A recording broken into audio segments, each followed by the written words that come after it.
السلام علیکم، welcome to star poetry centre. آج کا میرا ٹاپک ہے تلمیحات۔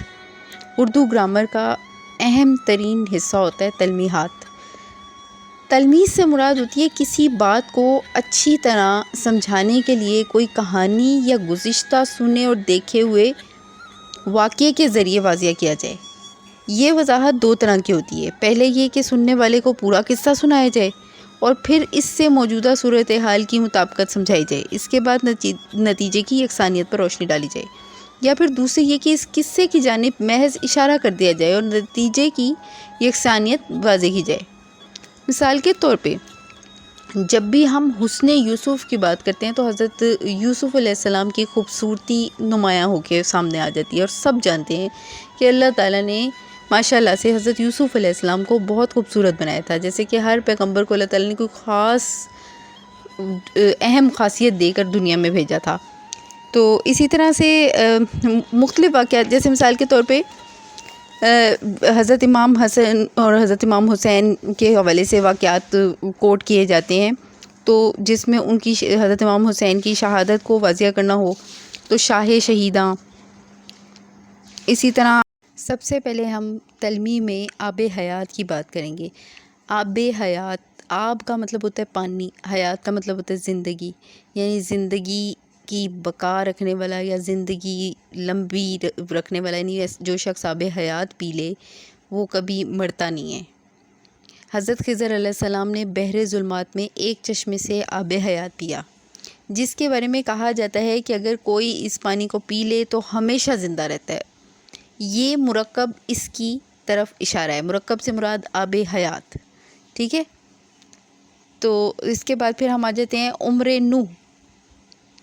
حضرت نوح علیہ السلام کی درازی عمر کی طرف اشارہ ہے، انہوں نے بہت لمبی عمر پائی تھی، ٹھیک ہے۔ جب لوگ بات کرتے ہیں تو وہ بعض اوقات کسی چیز کی مثال سمجھانے کے لیے جب ان شخصیات کا حوالہ دیتے ہیں یا ان کی تاریخ میں کوئی اہم باتیں ہوئی ہوتی ہیں یا کوئی امپورٹنٹ واقعات ہوئے ہوتے ہیں تو وہ پھر اس طرح سے مثال دیتے ہیں کہ عمر نوح، یعنی حضرت نوح علیہ السلام کی عمر بہت لمبی تھی۔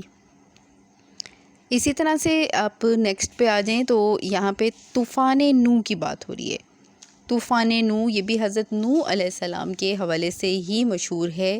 جب بھی طوفان نوح کی بات آتی ہے تو یہ مشہور ترین طوفان تھا جس نے تباہی اور بربادی پھیلا دی تھی، اور حضرت نوح کی بددعا کے نتیجے میں جو طوفان آیا اور پوری قوم کو بہا کر لے گیا، جبکہ صرف وہ لوگ بچے جو کشتی نوح میں سوار تھے۔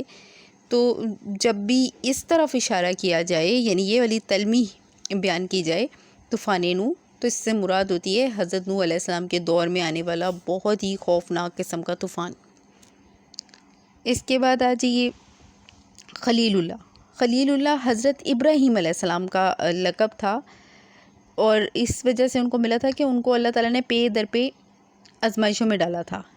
آپ علیہ السلام ہر آزمائش پر پورے تھے، یہاں تک کہ اللہ کی راہ میں اپنے بیٹے کی قربانی سے بھی درگ نہ کیا۔ اللہ تعالیٰ نے آپ کو خلیل اللہ کا لقب عطا کیا۔ حضرت اسماعیل علیہ السلام کی قربانی کے صلے میں حضرت ابراہیم کو خلیل اللہ کہتے ہیں، یعنی اللہ کے دوست۔ وہ اللہ تعالیٰ سے اس قدر محبت کرتے تھے کہ اپنے بیٹے تک کو اللہ کی راہ میں قربان کرنے کے لیے تیار ہو گئے تھے، اور اللہ تعالیٰ نے صرف آزمائش کے طور پر انہیں یہ بات کہی تھی کہ آپ اگر اپنا بیٹا قربان کر دیں تو وہ اس کے لیے فوراً راضی ہو گئے۔ انہوں نے ایک لمحے کے لیے بھی نہ سوچا، ان کا بیٹا بھی اس عمل کے لیے تیار ہو گیا، اسی لیے انہیں خلیل اللہ یعنی اللہ کا دوست کہا جاتا ہے۔ اور جب بھی خلیل اللہ کی تلمیح بیان کی جائے تو اس کے پیچھے قربانی کا وہ واقعہ ہے جس میں وہ اپنے بیٹے حضرت اسماعیل علیہ السلام کو قربان کرنے کے لیے اللہ کی راہ میں تیار ہو گئے تھے۔ اب اس کے بعد نیکسٹ پہ آپ آ جائیں اورنگ سلیمان۔ اورنگ کہتے ہیں تخت کو۔ اورنگ سلیمان حضرت سلیمان علیہ السلام ایک اور جلیل القدر پیغمبر، اللہ کے پیارے نبی، ان کے تابع نہ آب و ہوا تھی اور جن و بشر، اور خشک و تر کی ان کو بادشاہ تھی، یعنی ان کی بادشاہت بہت وسیع تھی۔ تو پرندوں کی بولیاں بھی یہ سمجھتے تھے، تو حضرت سلیمان علیہ السلام کا جب تعارف کرانا ہو یا ان کے حوالے سے خاص بات کرنی تو حضرت سلیمان علیہ السلام کا تخت بہت خوبصورت اور بہت مشہور تخت تھا جسے اورنگ کہتے تھے، اور اس تخت کو ہوا اڑاتی تھی۔ تو اورنگ سلیمان کا جب بھی ذکر آئے تو کیا اس سے مراد ہوگی؟ یعنی کہ حضرت سلیمان علیہ السلام کا تخت۔ اس کے بعد روح الامین کی تلمیح بیان کی گئی ہے۔ جب بھی کوئی روح الامین کی تلمیح بیان کرے تو اللہ تعالیٰ کے مقرب فرشتے حضرت جبرائیل علیہ السلام کا ذکر ذہن میں آتا ہے۔ حضرت جبرائیل علیہ السلام کا لقب روح الامین ہے۔ کہا جاتا ہے کہ آپ کا ٹھکانہ سدرۃ المنتہا ہے، وہاں آپ علیہ السلام ایک بیری کے درخت کے نیچے بیٹھے عبادت کرتے رہتے ہیں۔ پھر اس کے بعد ہم ایک اور تلمیح کے بارے میں بیان کریں گے، وہ ہے شاہ شہیداں۔ حضرت امام حسین 10 محرم کو کربلا کے میدان میں یزید کے حکم سے بے گناہ شہید کر دیے گئے تھے۔ اس واقعے کی مناسبت سے بہت سی تلمیحات اردو میں استعمال ہوتی ہیں، مثلاً شاہ شہیداں، شام غریباں، صبح عاشوراء، ذب عظیم، شہدائے اعظم، شہدائے کربلا، شہید وفا، سید الشہداء وغیرہ۔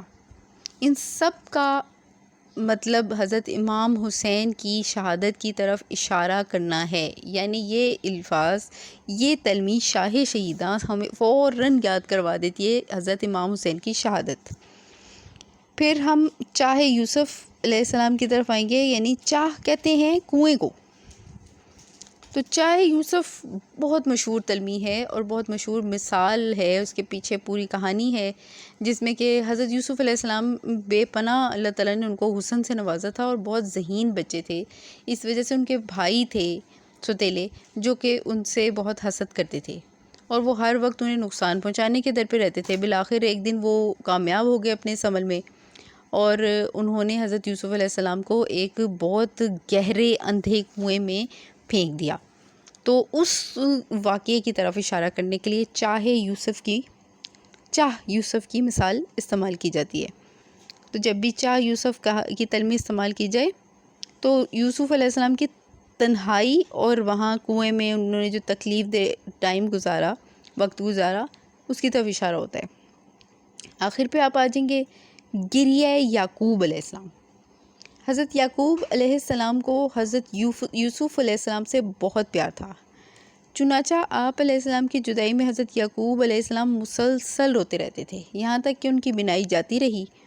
اس گریہ و زاری کے لیے نالہ یعقوب یا گریہ یعقوب، ان سب لفظوں کا مطلب ہوتا ہے دکھ، تکلیف، واویلا کرنا، شدت غم سے جو انسان کی کیفیت ہو جاتی ہے دکھ کی وجہ سے، جدائی کے دکھ میں، یعنی حضرت یوسف علیہ السلام کی جدائی کی۔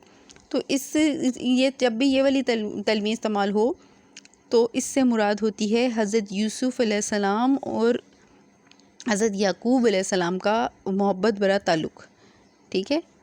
تو یہاں پر آج کا تلمیحات کا ٹاپک ختم ہوا۔ تلمیحات بہت ساری ہیں، میں انشاءاللہ تعالیٰ اور مزید پروگرام لاتی رہوں گی اس سلسلے میں، لیکن آپ لوگ کمنٹس ضرور کیا کریں۔ آپ لوگ بالکل بھی کمنٹس کر کے بتاتے نہیں ہیں کہ آپ کو یہ کیسا لگ رہا ہے، تاکہ اس ٹائپ کی چیزیں میں اور زیادہ آپ لوگوں کے لیے لاتی رہوں۔ اور دوسری بات یہ ہے کہ آپ چینل کو سبسکرائب کیا کریں، تو اس سے مطلب آپ لوگوں کو ہر نئی آنے والی ویڈیو بھی ملے گی، اور جو چیزیں تعلیمی مقصد کے لیے خاص طور پہ بچوں کی تعلیم کے حوالے سے کی جاتی ہیں تو اس میں آپ لوگوں کو پارٹیسپیٹ کرنا چاہیے۔ چینل کو لائک کریں، سبسکرائب کریں اور شیئر کریں۔ اللہ حافظ۔